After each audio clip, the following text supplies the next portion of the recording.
West Virginia has the highest homeownership rate in America, 79.6%. Not because people earn more there, because houses cost less than what most Americans pay for a car. The typical home value across the entire state is $155,000. That is less than half the national average, but that is the average. There are towns where a house with walls, a roof, and a deed costs $20,000, $30,000, $40,000. Some of those towns were built by coal money that left decades ago. Some sit near a national park. One had a gunfight in 1920 that changed labor law in this country forever. And one of the houses on this list already has a tenant paying rent. 7 towns, 7 houses, all under $75,000. Every one of them has a story, and every one of them raises the same question. Is the price the opportunity, or is the price the warning? At the time this video was created, all of these properties were listed and available.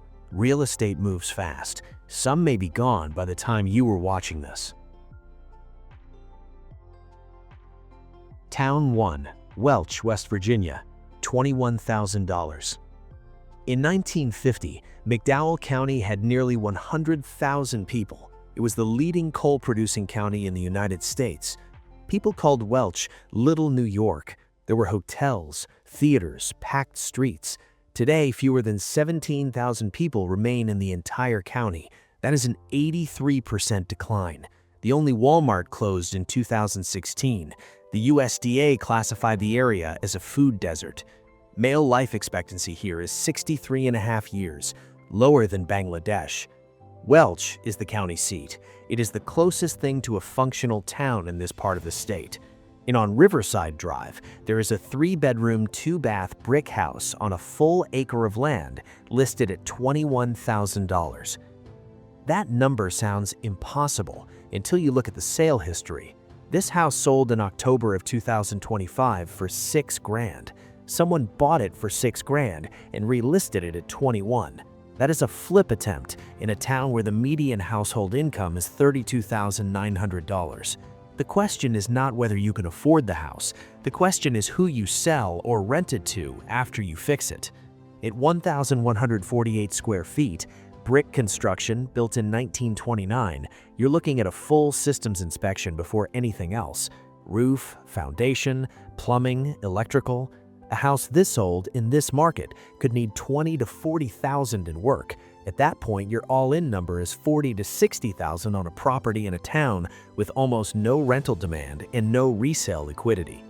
The carry cost is almost nothing. Property taxes in West Virginia average 0.54%. On a $21,000 house, that's about $113 a year, $9 a month. But low carry cost does not make a deal. Demand makes a deal. And demand in Welch is thin. If you thought a $21,000 house in coal country was the floor, the next one is in the state capital, and it's not much more expensive. Town 2, Charleston, West Virginia, $27,500. Charleston is a different conversation than Welch. This is the state capital. The Kanawha River runs through it. There are hospitals, a university, state government jobs, restaurants, the Clay Center, and actual economic activity. The median household income citywide is about $65,800. That's double what Welch has. And on Anaconda Avenue, there's a 2-bedroom, 1-bath house on almost half an acre of land listed at $27,500 in the capital city of West Virginia. At 868 square feet, built in 1925, this is a small, old house. The listing mentions hardwood floors throughout, which at this age could mean original hardwood and good shape, or original hardwood under decades of neglect. The inspection answers that question. At $27,500, assume major repairs until someone proves otherwise. Roof, electrical, plumbing, HVAC. Budget $15,000 to $30,000 for a meaningful rehab. But here is what makes Charleston different from every other town on this list. There are actual renters here. There are actual jobs. The rental market exists. A renovated 2-bedroom in this part of Charleston could pull $600 to $800 a month. At an all-in of $45,000 to $60,000, that is real cash-on-cash math, Not theoretical, not maybe someday, real. The lot is almost half an acre in a capital city for $27,500. That land alone has value that a McDowell County lot does not. Charleston gives you a capital city for the price of a cheap car. Now we're heading back into the mountains, and this next town has a story that puts it on the map for a completely different reason. Town 3, Williamson, West Virginia, $68,000. Williamson sits in Mingo County on the Tug Fork River, right at the Kentucky border. This is Hatfield and McCoy country. The Tug Valley was where the most famous family feud in American history played out. Devil Ann's Hatfield Cemetery is nearby, the McCoy Well, the sites from the Johnsey and Rosanna story, the Cole House in downtown Williamson. Visitors come through here specifically to trace that history. The house on Buffalo Mountain is listed at $68,000. 2 bedrooms, 1 bath, 1,200 square feet, built in 1990. That build date matters. This is the newest house on the entire list. A 1990 construction means you are past the era of knob and tube wiring, past the era of cast iron plumbing, past most of the old house risk that every other property on this list carries. The rehab on a 1990 house in reasonable condition could be mostly cosmetic, paint, flooring, fixtures, not a gut job. Williamson's median household income is about $21,800. That's poverty rate of 49%. Those numbers are real, and you need to hear them. The rental market here is limited, but the Hatfield and McCoy ATV trail system brings riders through this region on weekends, and that tourism pulse is slowly creating demand for short-term rentals and lodging that did not exist 10 years ago. Hatfield and McCoy country for $68,000 with 1990 construction. Now we're going to a town a few miles south, and the story there is not about a feud, it's about a gunfight. Town 4, Matewan, West Virginia, $70,000. Matewan sits in a town of about 500 people in Mingo County. You can buy a house here for the price of a mid-range sedan, but this town is a national historic landmark, and the reason has nothing to do with real estate. In 1920, private detectives showed up in Matewan to evict coal miners and their families from company-owned homes. The local police chief sided with the miners. A confrontation at the railroad depot turned into a shootout. When it was over, 10 people were dead, including 7 detectives and the town's mayor. That gunfight sparked the Battle of Blair Mountain, the largest armed uprising in the United States since the Civil War. It changed labor law in this country. The Mine Wars Museum sits in a building that still has bullet holes in the facade. History draws visitors here from across the country. It will not replace coal, but it gives Matewan something most towns on this list do not have, a reason for outsiders to show up. The house on Church Street is listed for sale by owner at $70,000. The listing data is inconsistent across platforms. Some sources show 2 bedrooms and 2 baths, others show 3 bedrooms and 3 baths with 2,100 square feet. Before you do anything with this property, you verify the specs directly with the seller. Do not trust syndicated listing data on a for sale by owner in a town this small. Matewan's median household income is about $16,000. That's the lowest on this list by a wide margin. The local rental market is extremely thin. This is a history play, a tourism play, or a personal residence for someone with remote income. It is not a traditional rental investment. Know what you're buying and why before you commit. A national historic landmark for $70,000. Now we're heading to a bigger town with a stronger economy and a much bigger house. Town 5, Bluefield, West Virginia, $70,000. Bluefield was incorporated in 1889 and grew fast because of the Norfolk and Western Railway and the southern West Virginia smokeless coal fields. The railroad made this town. At its peak, Bluefield was a rail hub with real infrastructure, real commerce, and a downtown that still shows the bones of that era. The Granada Theater opened in 1928 and has been restored for movies, concerts, and productions. The city calls itself the Christmas City and runs a Holiday of Lights event every year. There is more going on here than in any of the coal towns we have covered so far. And the house on Shenandoah Avenue is the biggest on this list.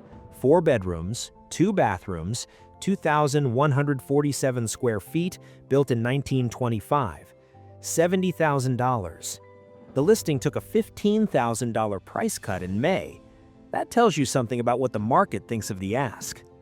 Bluefield's median household income is about $49,300. That's the strongest economic number on this list outside of Charleston.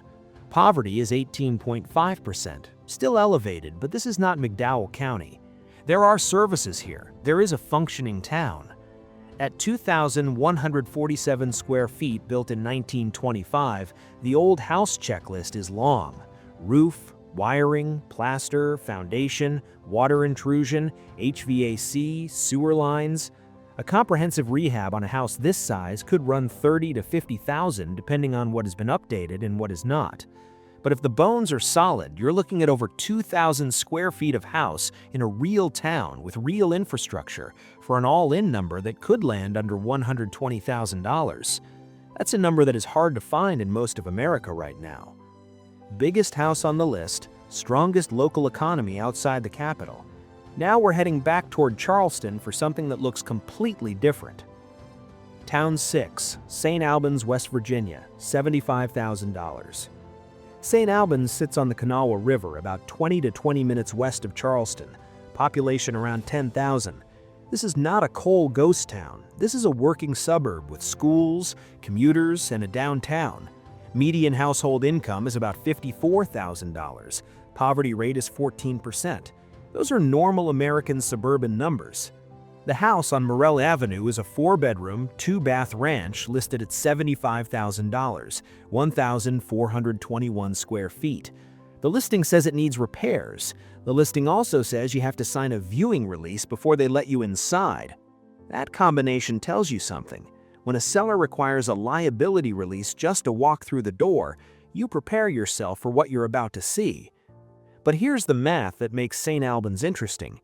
You're 15 minutes from the state capital. You have access to Charleston jobs, Charleston hospitals, Charleston schools. Comparable renovated 4-bedroom rentals in this area of the Kanawha Valley can run $900 to $1,200 a month. At $75,000 entry with a controlled rehab, the long-term rental math works if the condition is manageable. The inspection tells you whether it is. St. Albans is the practical play on this list. Not the most dramatic story, not the cheapest price, but the closest thing to a normal suburban real estate deal in a state where normal is hard to find at this price. A 4-bedroom near the capital for $75,000, and now the last town on the list. This one changes the conversation. Town 7, Hinton, West Virginia, $69,000.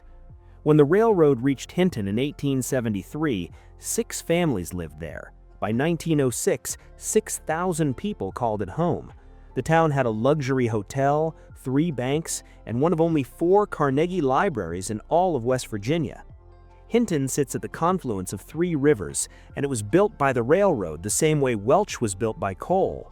The difference is what happened next. In 2020, the New River Gorge became a national park and preserve. Hinton is the southern gateway. Amtrak still stops here 3 times a week. New restaurants have opened with river views. A local business leader has invested millions into restoring historic structures. The town demolished over 40 dilapidated buildings, and a waterfront park is under construction with federal funding. People are moving here from Florida, New Jersey, and England. And on 7th Avenue, there's a 3-bedroom, 2-bath house on a corner lot listed at $69,000, 1,706 square feet, built in 1916, fenced yard, detached garage, mountain views.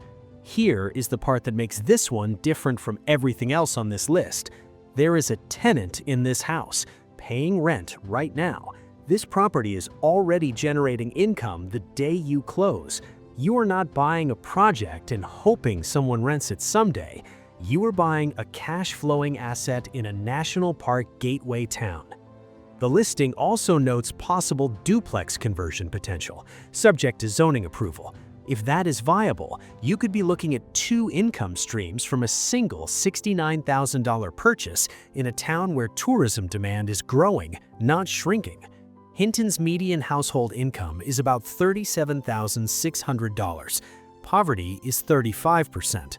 Those numbers are not comfortable, but Hinton has something that Welch, Williamson, and Matewan do not have: a national park bringing new money, new visitors, and new residents into a town that the rest of the state left behind.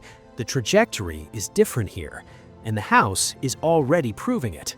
7 towns, 7 houses, $21,000 to $75,000 in a state where property taxes run $9 to $18 a month.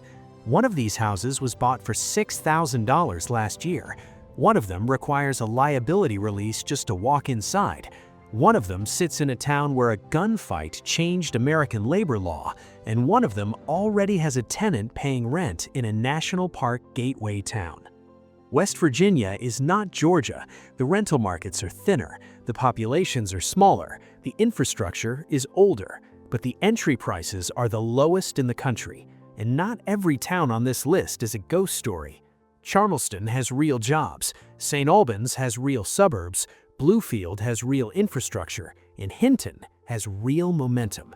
For most people watching this, these are stories. For the person with remote income, a contractor they trust, and the patience to hold, one of these 7 could be the cheapest way into home ownership left in America.